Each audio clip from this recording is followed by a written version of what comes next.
பிஜேபியிலிருந்து அண்ணாமலை விலகல், ரஜினி ஆதரவின் பின்னணி, விஜய் ஆட்சியை எதிர்க்க பிகேபியின் புதிய தமிழக கிளை, தமிழக அரசியலின் புதிய பரபரப்பும் வதந்திகளும் குறித்து நமது செய்தியாளர் நரேன் ஆதித்யா தரும் சிறப்பு பார்வை. தமிழக சட்டமன்ற தேர்தல் முடிவுகள் வெளியாகி தமிழக வெற்றிக் கழகத்தின் தலைவர் விஜய் முதலமைச்சராக பொறுப்பேற்றுள்ள புதிய அரசியல் சூழலில் திரைத்துறையையும் அரசியலையும் இணைத்து பல்வேறு அதிரடித் தகவல்களும் வதந்திகளும் சமூக வலைதளங்களிலும் ஊடகங்களிலும் காட்டுத்தீயாக பரவி வருகின்றன. குறிப்பாக தேர்தல் தோல்விக்குள்ளான திமுக தலைவர் மு.க.ஸ்டாலினை நடிகர் ரஜினிகாந்த் நேரில் சந்தித்ததைச் சுற்றி பெரும் அரசியல் சர்ச்சைகள் கிளம்பியுள்ளன.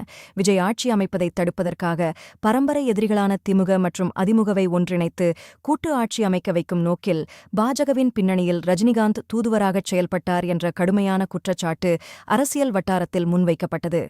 இந்த விவகாரம் தமிழக அரசியலில் பெரும் புயலை கிளப்பிய நிலையில் போயஸ்தோட்ட இல்லத்தில் செய்தியாளர்களை சந்தித்த ரஜினிகாந்த் முன்னெப்போதும் இல்லாத வகையில் மிகக் காட்டமாகவும் உணர்ச்சி வசப்பட்டும் இதற்கு மறுப்பு தெரிவித்தார். விஜய் முதலமைச்சரானதில் தனக்கு எள்ளளவும் பொறாமை இல்லை என்றும் அவருக்கும் தனக்கும் 25 ஆண்டுகள் வயது வித்தியாசம் இருக்கும்போது எதற்காக பொறாமைப்பட வேண்டும் என்றும் கேள்வி எழுப்பினார். மேலும் தான் மட்டும் கடந்த 2021ஆம் ஆண்டே அரசியல் கட்சி தொடங்கி களம் கண்டிருந்தால் 100% வெற்றி பெற்று ஆட்சியை பிடித்திருப்பேன் என்று குறிப்பிட்ட அவர் தன்னை ஒரு தரக்குறைவான நபர் போலச் சித்தரித்து வதந்தி பரப்புவதாகவும் ஸ்டாலின் உடனான சந்திப்பு முற்றிலும் நட்பு ரீதியானது என்றும் தெளிவுபடுத்தினார். இதன் மூலம் தன் மீதான விமர்சனங்களுக்கு அவர் முற்றுப்புள்ளி வைக்க முயன்றாலும் அரசியல் களம் இந்த விளக்கத்தோடு அமைதியாகிவிடவில்லை. இந்த சர்ச்சை அடங்குவதற்குள் அடுத்த 20 நாட்களிலேயே தமிழக அரசியலில் மற்றுமொரு பரபரப்பு தொற்றிக்கொண்டது. தமிழக பாஜகவின் முன்னாள் தலைவரான அண்ணாமலை திடீரென டெல்லி சென்று உள்துறை அமைச்சர் அமித் ஷாவை சந்தித்து பிஜேபியிலிருந்து விலகுவதாக கடிதம் அளித்ததாக சொல்லப்படுகிறது. அவர் பாஜகவிலிருந்து விலகி தனிக்கட்சி தொடங்கப் போவதாக தகவல்கள் வெளியாகின.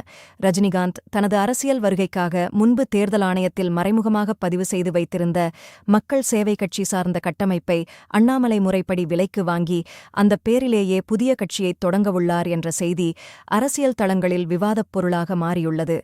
அண்ணாமலைக்கு பாஜகவின் தேசிய கட்டுப்பாடுகளிலிருந்து விடுபட்டு தனிக்கட்சி தொடங்கி தமிழகத்தில் தனது சொந்தச் செல்வாக்கை நிரூபிக்க வேண்டும் என்ற நீண்ட நாள் பேராசை இருந்து வந்ததாக கூறப்படும் நிலையில் இந்த டெல்லி சந்திப்பு அதனை உறுதிப்படுத்துவது போல் அமைந்துள்ளது.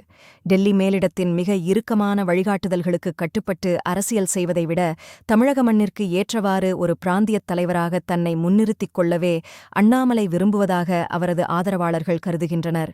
இதற்கேற்ப தேசிய கட்சியின் முத்திரை இல்லாமல் களமிறங்கினால் மட்டுமே தமிழக மக்களின் வாக்குகளை முழுமையாக பெற முடியும் என்ற யதார்த்தத்தை அவர் உணர்ந்திருப்பதாகவும் கூறப்படுகிறது. மறுபுறம் சினிமாவில் சூப்பர் ஸ்டார் என்ற தனது சிம்மாசனத்தை விஜய் பிடிப்பதை ரஜினிகாந்த் விரும்பவில்லை என்றும் தனது திரைப்படப் பாடல்கள் மூலம் விஜய்யை அவர் மறைமுகமாகச் சாடியதால் இருதரப்பு ரசிகர்களுக்கும் இடையே சமூக வலைதளங்களில் நீண்ட நாட்களாகவே கருத்து மோதல்கள் நடந்து வருவதாகவும் சுட்டிக்காட்டப்படுகிறது.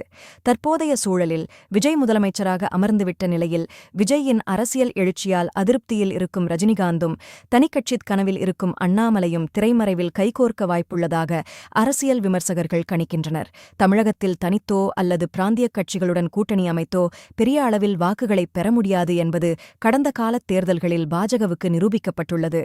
திராவிட சித்தாந்தங்கள் ஆழமாக வேரூன்றியிருக்கும் ஒரு மாநிலத்தில் தாமரை சின்னத்தை மட்டும் வைத்துக்கொண்டு ஆட்சிக் கட்டிலை நெருங்குவது கடினம் என்பதை டெல்லி மேலிடமும் தற்போதைய தேர்தல் தோல்விகள் மூலம் உணர்ந்துள்ளது.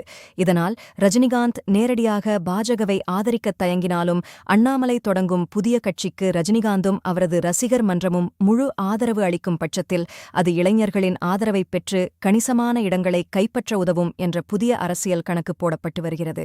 ரஜினிகாந்திற்கு இருக்கும் ஆன்மீக அரசியல் பிம்பமும் அண்ணாமலையிடம் இருக்கும் ஆக்ரோஷமான அரசியல் பாணியும் இணைந்தால் அது விஜயின் அரசியல் செல்வாக்கிற்கு ஒரு சவாலாக இருக்கும் என அவர்கள் நம்புகிறார்கள்.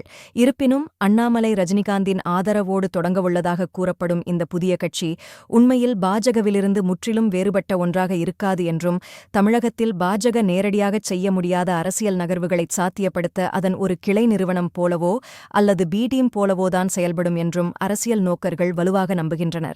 வெளியில் பிராந்தியக் கட்சியாக காட்டிக்கொண்டாலும் கொள்கை ரீதியாகவும் திரைமறைவு பொருளாதார ஆதரவு ரீதியாகவும் இது டெல்லியின் கட்டுப்பாட்டிலேயே இயங்கும் என்பது பலரின் கணிப்பாக உள்ளது.